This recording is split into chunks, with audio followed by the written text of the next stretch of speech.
അസ്സലാമു അലൈക്കും. പ്രിയമുള്ള കൂട്ടുകാരെ, പരിഹാസം എന്ന മോശം കാര്യത്തെക്കുറിച്ചാണ് നമ്മൾ പഠിച്ചുകൊണ്ടിരിക്കുന്നത്. കഴിഞ്ഞ ക്ലാസ്സിൽ എന്തൊക്കെ കാര്യങ്ങളാണ് നമ്മൾ പറഞ്ഞത് ഓർമ്മയുണ്ടോ? അതെ, മറ്റുള്ളവരെ പരിഹസിക്കാൻ പാടില്ല. അത് വളരെ മോശപ്പെട്ട സ്വഭാവമാണ്. ഒരാളെ കുറച്ച് കാണിക്കാൻ വേണ്ടി അയാളുടെ വാക്കോ പ്രവൃത്തികളോ നമ്മൾ എടുത്തു പറയുകയോ ചിരിക്കുകയോ ഒക്കെ ചെയ്യുന്നത് പരിഹാസമാണ്. അതൊരിക്കലും നമ്മിൽ നിന്ന് ഉണ്ടാവാൻ പാടില്ല. മാത്രമല്ല, പരിഹാസക്കാർക്ക് അല്ലാഹു തആല പരലോകത്ത് ഒരുക്കിയിരിക്കുന്ന ശിക്ഷയും പരിഹാസ രൂപത്തിലുള്ളതാണ് എന്നും നമ്മൾ പറഞ്ഞു. അതിനെക്കുറിച്ചാണ് നമ്മൾ ഇന്ന് പഠിക്കുന്നത്. ദുനിയാവിൽ വെച്ച് മറ്റുള്ളവരെ പരിഹസിക്കുന്ന, കളിയാക്കുന്ന ആളുകളെ നാളെ ആഖിറത്തിൽ സ്വർഗത്തിന്റെ കവാടങ്ങൾ തുറന്നു വെച്ചുകൊണ്ട് ആ കവാടങ്ങളിലേക്ക് വിളിക്കും, അവിടേക്ക് വിളിക്കും. വളരെ ദുഃഖത്തിലും പ്രയാസത്തിലും വേദനയിലും കഴിയുന്ന ഇവർ ഇങ്ങനെ വിളിക്കുന്ന സന്ദർഭത്തിൽ അങ്ങോട്ട് ചെല്ലുമ്പോൾ ആ വാതിലുകൾ അടക്കപ്പെടും. അങ്ങനെ അടച്ച് അവരെ പരിഹസിക്കും. ഇത് വീണ്ടും വീണ്ടും വീണ്ടും ആവർത്തിച്ചു കൊണ്ടേയിരിക്കും എന്ന് തിരുനബി സല്ലല്ലാഹു അലൈഹി വസല്ലം തങ്ങൾ പറഞ്ഞിട്ടുണ്ട്. അത്രയും അധികം ഗൗരവമുള്ള കാര്യമാണ് പരിഹാസം എന്നത്. മറ്റുള്ളവരെ ദുനിയാവിൽ വെച്ച് നമ്മൾ പരിഹസിക്കുമ്പോൾ വളരെ നിസ്സാരമായിട്ടാണ് നമ്മൾ കാണുക. എന്നാൽ അല്ലാഹുവും അവന്റെ റസൂലും ഇത് വളരെ ഗൗരവമുള്ള വിഷയമായിട്ടാണ് കാണുന്നത്. അതുകൊണ്ടാണ് അല്ലാഹു അവരെ ആഖിറത്തിൽ വെച്ച് പരിഹാസ രൂപത്തിലുള്ള ശിക്ഷകൾ നൽകും.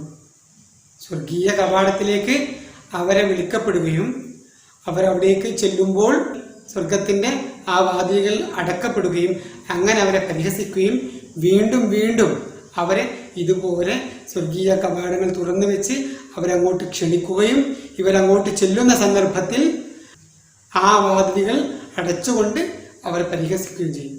ഈ രൂപത്തിലുള്ള ശിക്ഷയാണ് അവർക്ക് നാളെ ആഖിറത്തിൽ കിട്ടുന്നത്. മാത്രമല്ല, വിശുദ്ധ ഖുർആൻ തന്നെ ഉണർത്തുന്നുണ്ട്, ഒരു വിഭാഗം മറ്റൊരു വിഭാഗത്തിനെ പരിഹസിക്കാൻ പാടില്ല. കാരണം അള്ളാഹുവിന്റെ അടുക്കൽ ആരാണ് ഉത്തമന്മാർ എന്ന് ആർക്കും അറിയുകയില്ലല്ലോ, അത് അള്ളാഹുവിന് മാത്രമേ അറിയുകയുള്ളൂ. അതുകൊണ്ട് ഒരു പക്ഷേ പരിഹസിക്കപ്പെടുന്നവർ അള്ളാഹുവിന്റെ അടുക്കൽ ഉത്തമന്മാരായിരിക്കാം. നമ്മൾ വൈകല്യത്തിന്റെ പേരിലോ എന്തെങ്കിലും പിഴവുകളുടെ പേരിലോ അല്ലെങ്കിൽ മറ്റെന്തിന്റെയെങ്കിലും പേരിലോ നമ്മൾ ഒരാളെ പരിഹസിക്കുമ്പോൾ ആ പരിഹസിക്കപ്പെടുന്ന ആൾ അള്ളാഹുവിന്റെ അടുക്കൽ സ്ഥാനമുള്ളവനാണോ എന്ന് നമുക്കറിയില്ലല്ലോ. സ്ഥാനമുള്ള ആളാണെങ്കിൽ അള്ളാഹു ഇഷ്ടം വെച്ച അള്ളാഹുവിന്റെ അടുക്കൽ സ്ഥാനമുള്ള ആളെയാണ് നമ്മൾ പരിഹസിക്കുന്നത്. അതുകൊണ്ട് തന്നെ ഒരാളും മറ്റൊരാളെ പരിഹസിക്കരുത്, ഒരു വിഭാഗവും മറ്റൊരു വിഭാഗത്തെ പരിഹസിക്കരുതെന്ന് വിശുദ്ധ ഖുർആൻ ഉണർത്തുന്നുണ്ട്. വിശുദ്ധ ഖുർആൻ ഉണർത്തുന്നത് നമ്മൾ പ്രത്യേകം ശ്രദ്ധയോടെ മനസ്സിലാക്കേണ്ടതുണ്ട്. നമ്മൾ ആരെയാണോ പരിഹസിക്കുന്നത്, ചിലപ്പോൾ നമ്മളെക്കാൾ പ്രായം കുറഞ്ഞ ഒരാളായിരിക്കാം, ചിലപ്പോൾ നമ്മുടെ പരിഹാസത്തിന് തിരിച്ച് ഒന്നും പറയാനോ പ്രവർത്തിക്കാനോ കഴിയാത്ത ഒരാളായിരിക്കാം, വയസ്സു ചെന്ന മുതിർന്ന ഒരാളായിരിക്കാം, അല്ലെങ്കിൽ വൈകല്യങ്ങളുള്ള ആളായിരിക്കാം, അതല്ലെങ്കിൽ മറ്റെന്തെങ്കിലും കുറവുകളുള്ള ആളായിരിക്കാം. ഒരു പക്ഷേ അള്ളാഹുവിന്റെ അടുക്കൽ അദ്ദേഹത്തിനായിരിക്കും കൂടുതൽ സ്ഥാനം. അങ്ങനെ അള്ളാഹുവിന്റെ അടുക്കൽ ഉത്തമന്മാരായ ആളുകളെയായിരിക്കും ഒരു പക്ഷേ പരിഹസിക്കുന്നത്. അതുകൊണ്ട് ഒരാളെയും നമ്മൾ പരിഹസിക്കാൻ പാടില്ല, ഒരു വിഭാഗവും മറ്റൊരു വിഭാഗത്തെ പരിഹസിക്കാൻ പാടില്ല. ഇത് വിശുദ്ധ ഖുർആൻ ഉണർത്തുന്നുണ്ട്. ഇത്രയും കാര്യമാണ് നമ്മൾ ഇന്ന് പഠിക്കുന്നത്. ഇനി നമുക്ക് പാഠം വായിക്കാം. ഞാൻ ആദ്യം വായിച്ചു തരാം, നിങ്ങളെല്ലാവരും ശ്രദ്ധയോടെ കേട്ടിരിക്കണം കേട്ടോ. ശരി, എല്ലാവരും അഖ്ലാഖ് എന്ന കിതാബ് എടുക്കും. ബിസ്മില്ലാഹിർ റഹ്മാനിർ റഹീം. അവർക്കു മുന്നിൽ, നമ്മൾ മുമ്പ് പറഞ്ഞു, ദുനിയാവിൽ വെച്ച് മറ്റുള്ളവരെ പരിഹസിക്കുന്ന ആളുകൾക്ക് ആഖിറത്തിൽ ഒരുക്കിയിരിക്കുന്നത് പരിഹാസ രൂപത്തിലുള്ള ശിക്ഷയാണെന്ന് നമ്മൾ പറഞ്ഞു. അതാ പറയുന്നത്, അങ്ങനെ പരിഹസിക്കുന്ന ആളുകളെ പറ്റിയാണ് പറയുന്നത്. അവർക്ക് മുന്നിൽ, ആർക്ക് മുന്നിൽ? പരിഹസിക്കുന്ന ആളുകൾക്ക് മുന്നിൽ സ്വർഗ കവാടം തുറന്നു വയ്ക്കപ്പെടുകയും, എങ്ങനെ വായിക്കുന്നത്? സ്വർഗ കവാടം തുറന്നു വെക്കപ്പെടുകയും അതിലൂടെ സ്വർഗത്തിലേക്കു വിളിക്കപ്പെടുകയും ചെയ്യും. സ്വർഗത്തിന്റെ കവാടം തുറന്നു വെച്ച് അതിലൂടെ സ്വർഗത്തിലേക്ക് വിളിക്കപ്പെടുകയും ചെയ്യും. ദുഃഖത്തിലും. എങ്ങനെ വായിക്കുന്നത്? ദുഃഖ. ഖ. ശ്രദ്ധിച്ചോ? കാഫ് ഇതിന് ശേഷം ഹ ഉണ്ട്. ആ ഹാന്റെ ഉച്ചാരണം കൂടി നമ്മൾ പറയണം. ദുഃഖത്തിലും. ദുഃഖത്തിലും വേദനയിലും കഴിയുന്ന അവർ അതിനടുത്തേക്കു ചെല്ലുമ്പോൾ.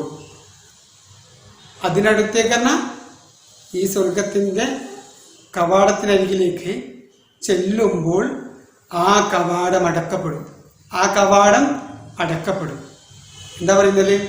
ദുഃഖത്തിലും പ്രയാസത്തിലും വേദനയിലും കഴിയുന്ന വിഭാഗം ആണിവർ. അവരെ ക്ഷണിച്ച സ്വർഗീയ കവാടത്തിനരികിലേക്ക് അവർ ചെല്ലുമ്പോൾ ആ കവാടം അടക്കപ്പെടും. അതാ പറയുന്നത്, ദുഃഖത്തിലും വേദനയിലും കഴിയുന്ന അവർ അതിനടുത്തേക്കു ചെല്ലുമ്പോൾ ആ കവാടം അടക്കപ്പെടും. ഇങ്ങനെ വീണ്ടും വീണ്ടും ആവർത്തിക്കപ്പെടും. ഇങ്ങനെ വീണ്ടും വീണ്ടും ആവർത്തിക്കപ്പെടും. തിരുനബി സല്ലല്ലാഹു അലൈഹി വസല്ലം പ്രസ്താവിച്ചതാണിത്. എങ്ങനെ വായിക്കുന്നത്? പ്രസ്താവിച്ചതാണിത്. എന്താ പറഞ്ഞത്? ദുഃഖത്തിലും വേദനയിലും കഴിയുന്ന ഇവരെ സ്വർഗത്തിന്റെ കവാടം തുറന്നു വെച്ച് അവിടേക്ക് വിളിക്കപ്പെടും. എന്നാൽ ആ കവാടത്തിനടുത്തേക്ക് അവരെത്തുമ്പോഴേക്കും ആ കവാടം അടക്കപ്പെടും. ഇത് വീണ്ടും വീണ്ടും ആവർത്തിക്കപ്പെടും. ഈ പ്രവൃത്തി വീണ്ടും വീണ്ടും ആവർത്തിക്കപ്പെടും. അങ്ങനെ അവരെ പരിഹസിക്കും എന്ന് തിരുനബി സല്ലല്ലാഹു അലൈഹി വസല്ലം തങ്ങൾ പ്രസ്താവിച്ചതാണ്. ഒന്ന് ആലോചിച്ച് നോക്കി, എത്ര വലിയ ഗൗരവമുള്ള കാര്യമാണ്. അതുകൊണ്ട് ഒരിക്കലും നമ്മൾ മറ്റുള്ളവരെ പരിഹസിക്കാൻ പാടില്ല. ഒന്നിന്റെ പേരിൽ നമ്മൾ പരിഹസിക്കാൻ പാടില്ല. നിങ്ങളിൽ ഒരു വിഭാഗം.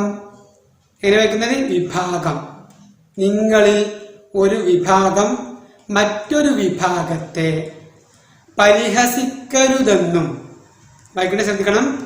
പരിഹസിക്കരുതെന്നും പരിഹസിക്കപ്പെടുന്നവർ. എന്താ വെച്ച്? പരിഹസിക്കപ്പെടുന്നവർ അല്ലാഹുവിങ്കൽ പരിഹസിക്കുന്നവരേക്കാൾ. എങ്ങനെ വായിച്ച്? പരിഹസിക്കുന്നവരേക്കാൾ ഉത്തമരാകാമെന്നും അല്ലാഹു ഖുർആനിൽ ഉണർത്തുന്നുണ്ട്. എന്താ പറയുന്നത്? നിങ്ങളിൽ ഒരു വിഭാഗം മറ്റൊരു വിഭാഗത്തെ പരിഹസിക്കരുത്. പരിഹസിക്കപ്പെടുന്ന ആളുകൾ എന്ന് പറഞ്ഞാൽ നമ്മൾ പരിഹസിക്കുമ്പോൾ ആരെയാണോ പരിഹസിക്കുന്നതെങ്കിൽ അത്തരം ആളുകൾ, ആ ആളുകൾ ഒരു പക്ഷേ അള്ളാഹുവിൻ്റെ അടുക്കൽ പരിഹസിക്കുന്ന ആളുകളെക്കാൾ ഉത്തമന്മാരാകാം. അള്ളാഹു തആലക്ക് ഇഷ്ടമുള്ള ആളുകളാകാം. അതുകൊണ്ട് ഒരിക്കലും മറ്റൊരാളെ നമ്മൾ പരിഹസിക്കരുത്. അള്ളാഹുവിന് ഇഷ്ടമുള്ള ആളുകളെയായിരിക്കും ഒരു പക്ഷെ നമ്മൾ പരിഹസിക്കുന്നത്. അതുകൊണ്ട് ഒരാളെയും, നമുക്ക് ആരാന്നറിയില്ലല്ലോ, അതുകൊണ്ട് ഒരാളെയും നമ്മൾ പരിഹസിക്കാൻ പാടില്ല. വിശുദ്ധ ഖുർആനിലൂടെ അള്ളാഹു തആല നമ്മോട് പറയുന്നത് ഒരാളെയും പരിഹസിക്കരുത്. ഒരു വിഭാഗം മറ്റൊരു വിഭാഗത്തെ പരിഹസിക്കരുത്. ഒരു വിഭാഗം മറ്റൊരു വിഭാഗത്തെ പരിഹസിക്കരുത്. കാരണം ഒരു പക്ഷേ പരിഹസിക്കപ്പെടുന്ന ആളുകൾ പരിഹസിക്കുന്നവരേക്കാൾ അള്ളാഹുവിന്റെ അടുക്കൽ ഉത്തമരാകാം. അതുകൊണ്ട് ഒരാളെയും പരിഹസിക്കരുത്. ഒരു വിഭാഗം മറ്റൊരു വിഭാഗത്തെ പരിഹസിക്കരുത്. പരിഹാസക്കാർക്കുള്ള താക്കീത് കൂടിയാണിത്. എന്താ വെച്ചത്? പരിഹാസക്കാർക്കുള്ള താക്കീത് കൂടിയാണിത്. ഒരാളെയും പരിഹസിക്കരുത്. കാരണം എന്താ? അള്ളാഹുവിന്റെ അടുക്കൽ ഉത്തമരായ ആളുകളായിരിക്കും ഒരു പക്ഷെ പരിഹസിക്കുന്നത്. അതുകൊണ്ട് ഒരാളെയും പരിഹസിക്കരുത്. ഇത് വിശുദ്ധ ഖുർആൻ നൽകുന്ന താക്കീത് കൂടിയാണ്. ഇത്രയുമാണ് നമ്മുടെ പാഠമുള്ളത്. എല്ലാവരും ഈ പാഠം വായിക്കണം കേട്ടോ. ഇനി ഞാൻ ഒരു തവണ കൂടി വായിക്കാം. നിങ്ങൾ എൻ്റെ കൂടെ ശ്രദ്ധിച്ച് വായിക്കണം, പതുക്കെ വായിക്കണം. ബിസ്മില്ലാഹിർ റഹ്മാനിർ റഹീം. അവർക്കു മുന്നിൽ സ്വർഗ കവാടം തുറന്നു വയ്ക്കപ്പെടുകയും, തുറന്നു വയ്ക്കപ്പെടുകയും അതിലൂടെ സ്വർഗത്തിലേക്കു വിളിക്കപ്പെടുകയും ചെയ്യും.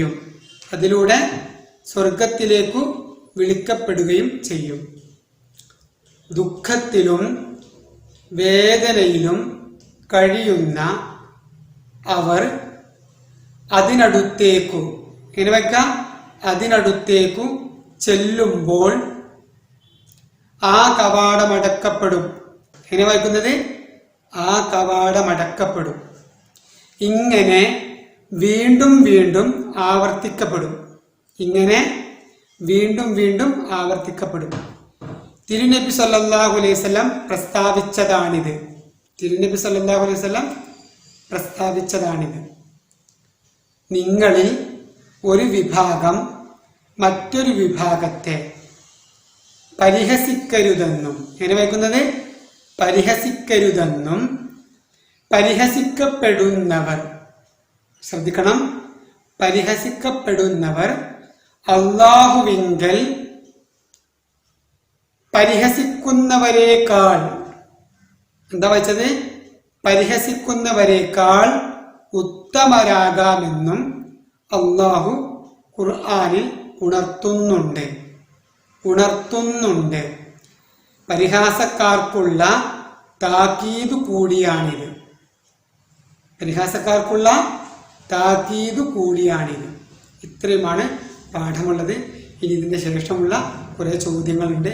അവർക്ക് ഉത്തരം നിങ്ങൾ കണ്ടെത്തണം. കണ്ടെത്താൻ കഴിയാത്തവ നിങ്ങളുടെ മദ്രസയിലെ ഉസ്താദുമാരോട് ചോദിച്ച് കണ്ടെത്തി അവയെല്ലാം നോട്ട് ബുക്കിലേക്ക് എഴുതണം. ആ ചോദ്യവും അതിൻ്റെ ഉത്തരങ്ങളെല്ലാം നിങ്ങൾ കാണാതെ പഠിച്ച് അത് കാണാതെ പറയുന്ന വീഡിയോ നിങ്ങളുടെ ഉസ്താദുമാർക്ക് നിങ്ങൾ അയച്ചു കൊടുക്കണം. കേട്ടോ? അങ്ങനെ ചെയ്യുന്ന കുട്ടികൾ നല്ല കുട്ടികളാണ്. മാത്രമല്ല ഈ പാഠഭാഗം എഴുതുകയും തെറ്റാതെ വായിക്കുകയും ചെയ്യണം. കേട്ടോ? ശരി, ഇന്നത്തെ ക്ലാസ് നമുക്ക് അവസാനിപ്പിക്കാം. അസ്സലാമു അലൈക്കും.